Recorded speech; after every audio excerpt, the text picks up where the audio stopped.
Hitchins, Lemos, post-fight thoughts. Let's talk. Push the weight and no flex. Flex the livest one in the section. Fit the runner, boy, you nigga, no question. You will run a motherfucker high stepping. Hey, you never had a big enough weapon. Motherfucker never learned your lesson. I'm an 88 pack nigga. I'm an 88 pack nigga. I mean, day walker, drink blood, fangs out, full moon, motherfucker change like a hoe. I'm just a nigga from the hood trying to stack a little cheddar for the money. Drew Titan, Bronx on deck. Shout out to the mighty LDBC. All right. Well, I'll be as fast as possible with this. This was an exciting fight. One thing that I was saying about Hitchins is I'm not a fan of these fighters talking about their contemporaries in their division when they're not really their contemporaries as of yet.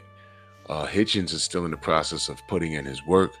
I'm not saying he's a bad fighter. He was tested tonight.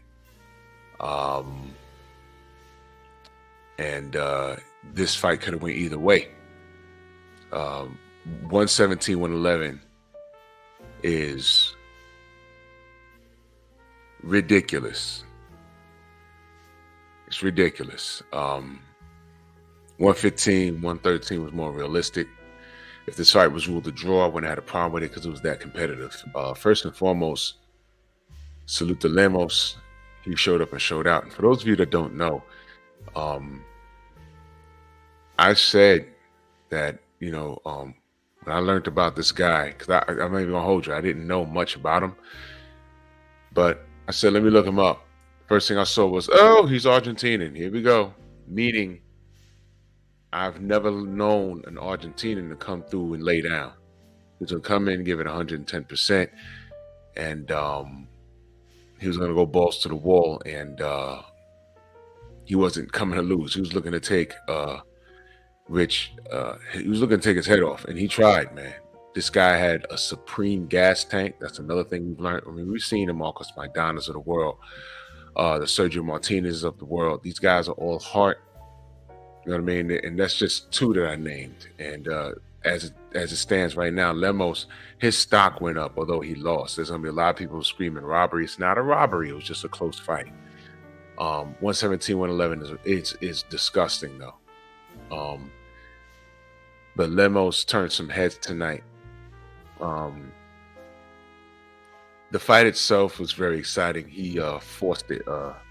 He forced the fight. And I thought that if Rich lost the fight, I thought that it would be due to ring generalship. I thought that the judges would be watching who's going forward, who's the aggressor, clean and effective punching.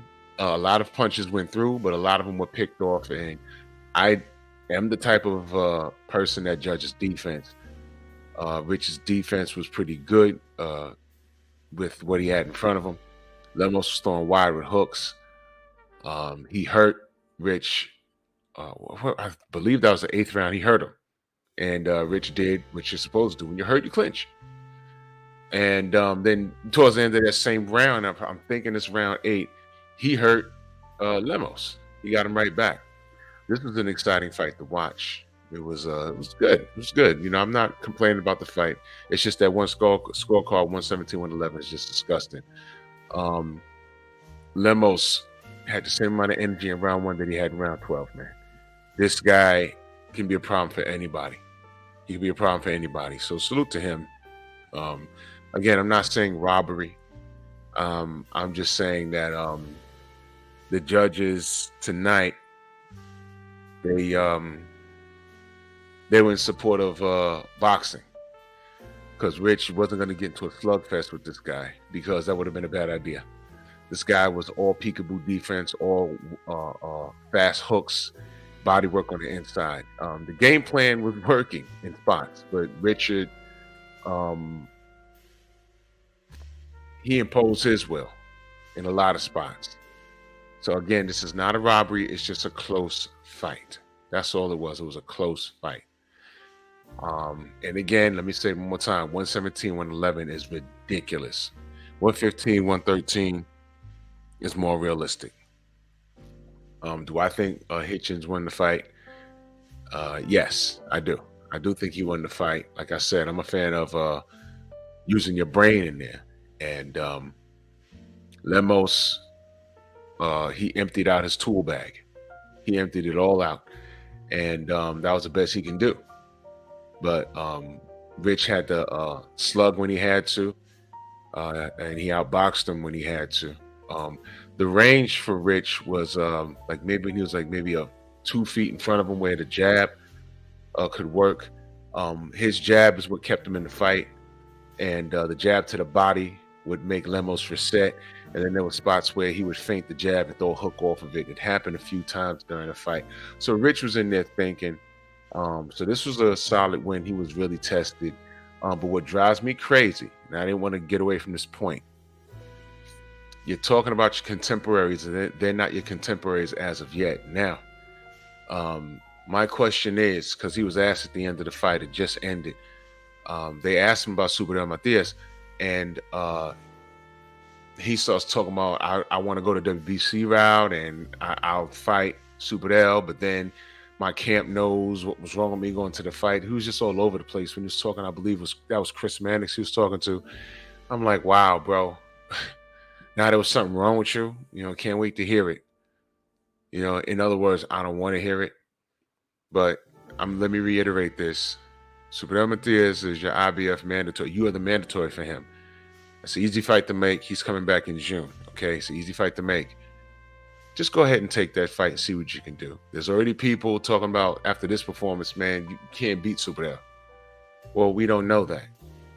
All right. I don't know what this WBC route is at this. Well, I know what it is because Devin's the money man. You're already picking him to beat Ryan Garcia, but Devin has to beat Ryan Garcia. But either way, if it's Ryan or Devin, you're seeing dollar signs. And I'm telling you, in my opinion, it's not the way to go, man. That's not the way to go. All right. Super L was right there. Go handle that business. All right. Because you get in there and mess around and lose to the winner of Ryan or Devin. What does that do for you?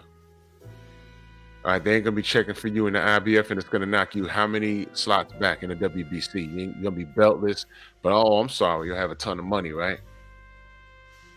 So you're putting the carriage before the horse. Okay, I'm not saying you took Lemos lightly, but he came in here and he almost ruined things for you. He almost ruined things for you. Almost.